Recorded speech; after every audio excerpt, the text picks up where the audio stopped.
जय माता की। माता रानी सबको सुखी रखे। आप सबको मेरा सादर प्रणाम। आज का हमारा विषय है नरक और स्वर्ग। इस पृथ्वी पर 84 लाख योनियों को भुगतने के बाद मनुष्य योनि को एक श्रेष्ठ योनि माना गया है। और जो मनुष्य योनि है, कहते हैं कि ये देवी देवताओं को भी दुर्लभ है। वो भी चाहते हैं कि मनुष्य योनि को प्राप्त हो, क्योंकि मनुष्य योनि एक ऐसी योनि बताई गई है जहाँ मनुष्य नर से नारायण भी बन सकता है। लेकिन ये डिपेंड ऑन होता है उसके कर्मों के अनुसार कि उसके कर्म क्या है और जीवन में किस तरह का वो अपना जीवन व्यतीत करता है। तो आज की दुनिया में जो आज का हमारा ये कलयुग है, सबकी दौड़ एक ही है, सबका टारगेट एक ही है। हर कोई चाहता है कि वो स्वर्ग जैसे सुखों को भोगे, उसके जीवन में किसी भी तरह की कोई कमी ना रहे। लेकिन क्या ये सब मनुष्य के लिए संभव है? ये कहना बहुत मुश्किल है, क्योंकि हर युग में अमीर गरीब का भेद रहा है और शायद आगे भी रहेगा। लेकिन ज्योतिष के माध्यम से एक कोशिश की जाती है, ऐसी कोशिश जो नारकीय जीवन जी रहे हैं वो जीवन भी एक स्वर्ग की भांति इस युग में जी सकते हैं, अगर उन्हें विश्वास है अपने कर्मों पर, विश्वास है उन्हें आस्था पर, भगवान पर विश्वास है उन्हें नवग्रहों पर। क्योंकि जो हमारे जीवन के ये नवग्रह है, यही हमारे विशेष होते हैं, ये जीवन का आधार होते हैं। इसके आधार पर ही हमारा संपूर्ण जीवन चलता है। ये जो नवग्रह हैं, ये हमारे पूर्व जन्म संचित कर्म इस जन्म में कुंडली में नवग्रह बन के बैठे हुए होते हैं। उसके आधार पर ही हर मनुष्य का जो जन्म होता है, अगर उसके पूर्व जन्म में पुण्य कर्म ज़्यादा हुए हैं तो अवश्य ही वो एक अच्छे कुल खानदान में पैदा होके रईस या अमीर आप जिसे कह सकते हैं, ऐसे घरों में पैदा होके उसका जीवन सुखमय या स्वर्ग की भांति सुखों को भोगने वाला होता है। और जिसके पाप कर्म ज़्यादा मात्रा में होते हैं, उसको शायद गरीब का घर या दरिद्र जैसा जीवन जीने के लिए भी मजबूर होना पड़ सकता है। वो डिपेंड करता है उसके पूर्व जन्म संचित कर्म कि उसने जो पहले कर्म किए थे वो किस तरह के उस जन्म में थे। उसके आधार पर ये हमें जन्म प्राप्त होता है। अगर हमारे पूर्व जन्म संचित कर्मों में मान लीजिए पाप बल ज़्यादा था, यानी कि हमने पाप ज़्यादा किए थे, तो ये पक्का है कि इस जन्म में हम लोग गरीब या साधारण परिवार में ही जन्म लेते हैं। वहाँ पे बहुत सारी कष्टों को झेलते हुए अपनी लिखाई पढ़ाई या अपने रोजी रोटी या नौकरी व्यवसाय जो भी करते हैं उसमें बहुत मुश्किलों का सामना करना पड़ता है।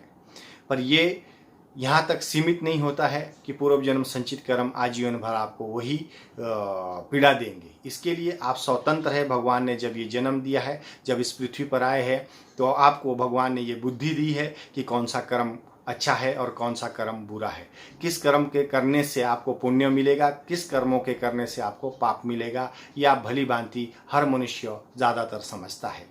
लेकिन उसके बावजूद भी कुछ लोग जानबूझकर पाप कर्मों की तरफ बढ़ावा देते हैं, तो उनके जो पुण्य फल है उसको वो खुद ब खुद कम करते हैं।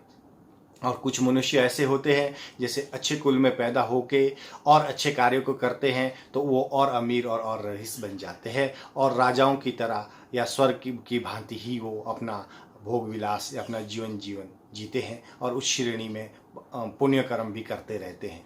लेकिन जो निम्न या गरीब जिसे कह सकते हैं, एक ऐसे कुल परिवार में पैदा हुआ बच्चा भी एक अमीर बनता है। लेकिन वो शर्त यही होती है कि उसके कर्म इतने अच्छे होते हैं, उसकी मेहनत लगन इतनी अच्छी होती है, उसके आधार पर वो हमेशा अच्छे कर्मों को करता हुआ आगे बढ़ता है, मेहनत के बलबूते पर बढ़ता है। क्योंकि भगवान कहते हैं कि कर्मों से ही भविष्य बनता है, कर्मों से ही उसको फल प्राप्त होता है। जो मनुष्य जैसा कर्म करेगा उसका फल उसको अवश्य प्राप्त होगा। अगर मनुष्य ने भले ही कुल के हिसाब से गरीब कुल में पैदा हुए हैं बच्चे, तो इसका मतलब ये नहीं है कि वो अमीर नहीं होंगे, वो भी अमीर हुए हैं। ऐसे हमारे पास हज़ारों लाखों एग्जाम्पल अपने जीवन में आसपास या जीवन में संसार में कई तरह के देखने को मिलते हैं, क्योंकि उन्होंने अथाह मेहनत की है और खूब संघर्ष किया है और अच्छे कर्मों को अपनाया है, तब जाके वो आज बड़े पद पर मतलब आसीन हुए हैं।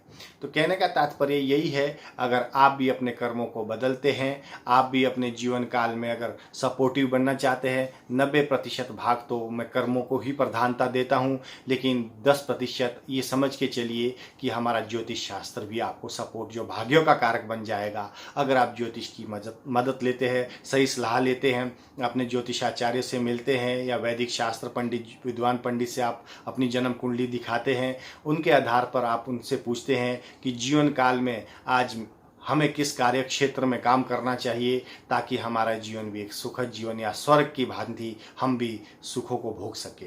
ये संभव है, हर किसी मनुष्य को संभव है, भले ही वो किसी भी कुल में पैदा हुआ हो, गरीब से गरीब परिवार में पैदा हुआ हो, लेकिन वो भी एक राजा बनने के योग्य होता है, क्योंकि भगवान कहते हैं कि कोई भी मनुष्य कर्मों से ही श्रेष्ठ होता है।